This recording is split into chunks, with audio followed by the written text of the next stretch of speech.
वर्णानामर्थसंगानां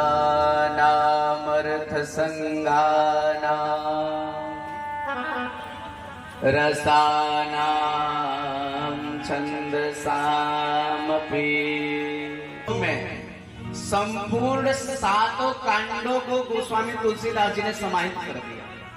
यदि मैं चाहूं तो केवल एक श्लोक पे आपको 7 दिवस की कथा सुना करके जा सकता हूं। और महाराज एक श्लोक की बात छोड़िए, राम नाम पे कथा करके 7 दिन क्या 7 साल करके जा सकता। ये इतना विराट है, इतना अद्भुत है। अब समझिएगा मैं जो कहना चाहता हूं। अपने यहाँ किसी भी धर्म शास्त्र को जब लिखा जाता है तो पहले एक श्लोक में या 4 श्लोक में या 7 श्लोक में पूरा लिख दिया जाता है और बाद में उसको अनेकों श्लोकों में परिभाषित किया जाता है। जैसे भागवत महापुराण पहले 4 श्लोकों में, फिर 18,000 श्लोकों में। श्रीमद् वाल्मीकि रामायण पहले 1 श्लोक में और फिर 24,000 श्लोकों में। शिव पुराण पहले 1 श्लोक में, फिर 24,000 श्लोकों में। ऐसे ही मानस पहले 1 श्लोक में और फिर तमाम छंद सोरठा दोहा के माध्यम से। अब मैं जो कहने वाला हूं वो शायद कोई कहता हो, पर विचार जरूर करिएगा मेरी बात। चलो लगे बोला। आजकल अपने समाज में माता सीता और भगवान राम पर खूब प्रश्न उठ रहा है कि राम जी ने माता सीता का त्याग क्यों किया। ये नवयुवक तो सबसे ज्यादा प्रश्न उठाता है कि माता जानकी का त्याग क्यों और शंभूक वध की कथा क्यों। अब समझिएगा, यही है समाज की विकृति। श्रीमद् वाल्मीकि रामायण एक श्लोक में जब कथा लिखी गई तो क्या लिखा? आदौ राम तपोवनादिगमनम हत्वा मृगं कांचनम वैदेही हरणं जटायुमरणं सुग्रीव संभाषणं बाली निग्रहणं समुद्रतरणं लंकापुरी दाहनं पश्चात् रावण कुंभकर्ण हननम् एतद्धि रामायणम्। समझिएगा, आप सब बहुत सुधी जन हैं, बहुत कथा आप लोगों ने सुनी है, बड़े बड़े विद्वानों की सुनी है, इसलिए मेरी आप सबसे प्रार्थना है। इस श्लोक में क्या क्या कहा गया? आदौ राम तपोवनादि गमनम, भगवान का जन्म हुआ, शिक्षा काल पूर्ण हुआ, भगवान का विवाह हुआ, वन हो गया। आदौ राम तपोवनादि गमनम हत्वा मृगम, मृग का वध किया, माता जानकी जी का हरण। वैदेही हरण, जटायु मरणम, जटायु मारा गया। सुग्रीव संभाषणम, सुग्रीव जी से मैत्री हुई। बाली निग्रहणम, बाली का वध किया। समुद्र तरणम, समुद्र पर सेतु बांधा। लंकापुरी दाहनम, लंका को जलाया। पश्चात रावण कुंभकर्ण हरणम एतद्धि रामायणम, रावण कुंभकर्ण को मार दिया, लौट करके चले आए, राजा बन गए, रामायण खत्म। फिर माता जानकी का परित्याग कहां से? दूसरा प्रमाण रामचरितमानस से गोस्वामी तुलसीदास जी कहते हैं, दैहिक दैविक भवति कर्ता, दैहिक दैविक भवति कर्ता, राम राज काहू नहीं आपा, राम राज काहू नहीं ज्ञान। गोस्वामी तुलसीदास जी लिखते हैं, राम जी के राज्य काल में दैहिक दैविक भौतिक तापा, राम जी के राज्य काल में कभी किसी को कोई दुख हुआ ही नहीं, तो फिर माता को दुख कैसा? समझिएगा, मानस में कह रहे किसी को दुख नहीं था, बुढ़े भी युवा हो गए थे, फिर माता जानकी को दुख कैसा? 2 प्रमाण।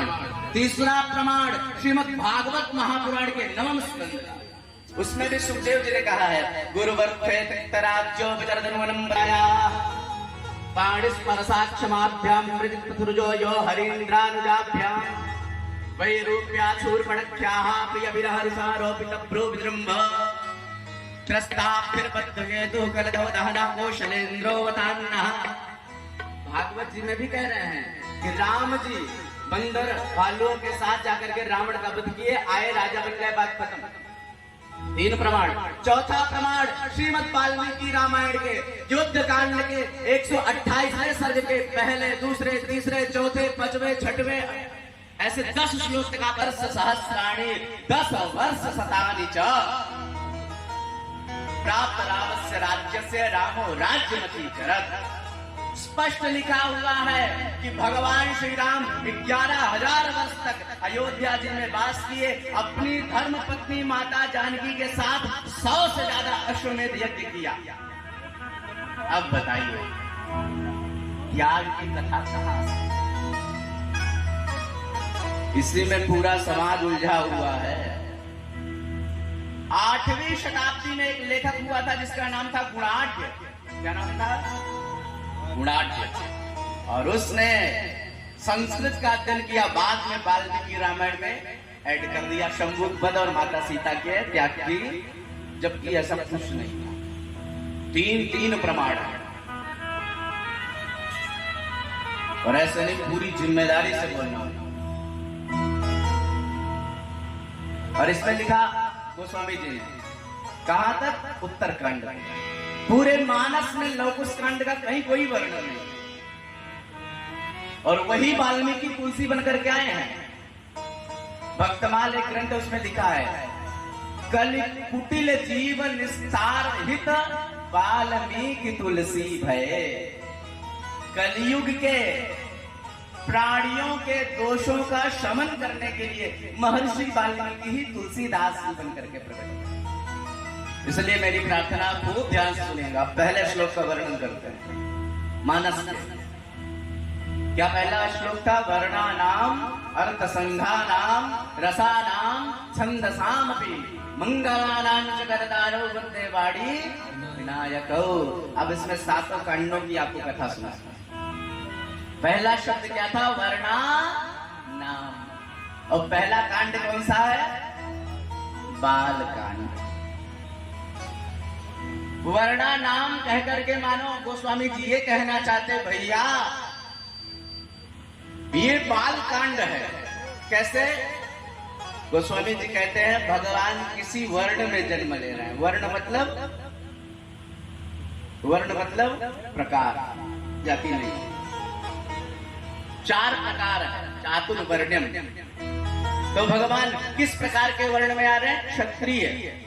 तो वर्णा नाम कहकर के मानो गोस्वामी जी कहना चाहते हैं कि भगवान एक वर्ण में जन्म लेकर के सबको वर्ण व्यवस्था बताना चाहते, इसलिए यहाँ कहा गया वर्णा नाम। और इसके बाद दूसरा शब्द अर्थ संघाना। और दूसरा कांड कौन सा है? अयोध्या कांड। तो अर्थ कहा गया अयोध्या को, क्यों? क्योंकि अयोध्या राजधानी है। अर्थ कहाँ होगा? राजधानी में ही तो होगा। सबसे ज्यादा अर्थ कहाँ होता है? राजधानी में। राम जी यहीं पर राजा बने, इसलिए कहा गया अर्थ संघान। और तीसरा शब्द रसाना। रसा नाम कहकर के अरण्य कांड को परिभाषित कर रहे हैं। तीसरा कांड कौन सा? अरण्य। इसको रसा नाम कह रहे हैं। क्यों? क्योंकि भगवान जब जंगल में पहुंचे हैं तो 9 रसों की एक साथ उत्पत्ति हुई है। अपने साहित्य में 9 रस हैं। कितने? 9। वात्सल्य है, कारुण्य है, हास्य है, सत्य है, शांत है, भक्ति है, श्रृंगार है। 9 रस है साहित्य में। तो रसा नाम कह रहे हैं। रसा नाम क्यों कह रहे हैं? क्योंकि भगवान चित्रकूट पहुंच गए हैं और माता जानकी जी के बालों में पुष्प लगाया है। एक बार चुन कुसुम सुहाए। भगवान श्री राम पुष्प तोड़ करके माता जानकी जी की चोटी में लगा रहे हैं और यहाँ से श्रृंगार रस की उत्पत्ति हो रही, इसलिए कह रहे रसा नाम। 9 रसों में प्रधान रस है ये श्रृंगार, इसलिए कहा रसा नाम। और इसके बाद क्या कहा? छंदसाम। छंदसाम किस कांड को कहा गया? किष्किंधा को। क्यों कहा गया? छंद की कई जातियां होती हैं। उपजाति होती है, इंद्र वज्रा होता है, उपेंद्र वज्रा होता है, शार्दूल विक्रीडित होता है, शिखरणी होता है। ये छंद की जातियां हैं। अनुष्टुप छंद है, त्रिष्टुप छंद है, बृहति छंद है, पंक्ति छंद है, विराट है, अति विराट है, जगती है। तो छंदों की अनेकों जातियां हैं। तो छंदसाम कहकर के किष्किंधा कांड को बता रहे हैं कि किष्किंधा कांड में भी भगवान को अनेकों जातियों से भेंट होगी, अनेकों जातियों के बंदर भालू मिलेंगे। सुग्रीव आदि अनेक जातियों के बंदर भालुओं से भगवान की मैत्री हुई, इसलिए कहा छंदसाम। अब विशेष सुनिएगा, इसके बाद कहा जा रहा है अपि। अपि किस कांड को कहा गया? सुंदर कांड को। अभी मतलब क्या होता है? निश्चय। सुंदर कांड सुंदर इसीलिए हुआ क्योंकि उसमें निश्चय की प्रबलता थी। हनुमान जी ने निश्चय क्या किया था? राम काज कीन्हे बिनु मोहि कहाँ बिसरा, ये संकल्प किया था, इसलिए वो कांड ही सुंदर हो गया। तो यहाँ अभी कह करके सुंदर कांड, छंदसाम अपि।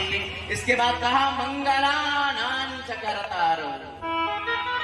लंका कांड को मंगला नाम कहा। किसी ने पूछा महाराज लंका में क्या मंगल हुआ? सब तो मंगल ही हुआ, इतने लोग मारे गए।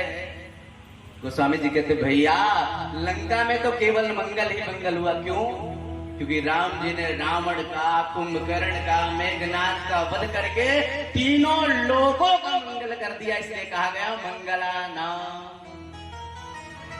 और इसके बाद अंतिम शब्द क्या है? कर्तारो। उत्तरकांड को क्या कहा गया? कर्तारो। क्यों? क्योंकि राम जी अयोध्या आए, अपनी पत्नी के सहित राजपीठ पर विराजित हुए और उसके बाद समाज को आदेश देना शुरू कर दिया। कर्ता भाव आ गया, इसलिए कहा कर्तारो। फिर प्रणाम करते वंदे वाणी विनायको। वाणी मतलब माता सरस्वती को प्रणाम किया, और विनायको मतलब गणेश जी को प्रणाम किया। तो किसी ने गोस्वामी तुलसीदास जी से कहा महाराज लोग ग्रंथों की रचना करते हैं तो अपने अपने इष्ट को प्रणाम करते हैं, और आपने गणेश और सरस्वती को प्रणाम किया, क्यों? अपने इष्ट को प्रणाम क्यों नहीं किया? गोस्वामी जी कहते भैया मैंने तो अपने इष्ट को ही प्रणाम किया, मैंने तो जानकी जी को ही प्रणाम किया, राम जी को प्रणाम किया, मैंने गणेश और सरस्वती की वंदना नहीं की। कैसे? वाणी का एक अर्थ होता है सीता। माता सीता की सहचरी है सरस्वती माता, सेविका है। गोस्वामी जी कहते वाणी कह करके मैंने अपनी माता जानकी को प्रणाम किया, और विनायक कह करके भगवान राम को। विनायक का अर्थ क्या है? शब्द है नायक, बी उपसर्ग लग गया। अपने यहाँ बहुत सारे उपसर्ग है, प्रपरा, अपसम, अनुव, निस्निर, दुसदुर, वी, आंगनी, अधि, अपि, अति, सु, उत, अभिप्रति, एते, प्रादय, उपसर्गा, क्रिया योगे। ये अपने यहाँ 22 उपसर्ग है। जिस शब्द के पूर्व में लग जाते हैं वो विशिष्टतम हो जाता है। तो क्या कहा? विनायक, विशिष्ट नायक जो है, जो विशेष नायक है वो हमारे भगवान राम। इसलिए तो लिखा गया जय जय सुर नायक, जय सुखदायक, प्रणत पाल भगवंता। जय जय सुर नायक, जय सुखदायक, प्रणत पाल भगवंता।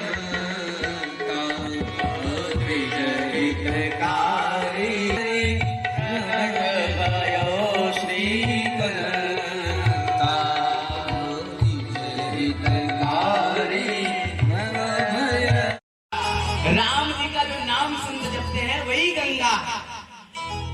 और महाराज करोड़ों गंगा भी भगवान के समान पवित्र नहीं है जितना पवित्र भगवान का नाम है। इसलिए कहा राम भगत जहाँ सुरसरि धारा।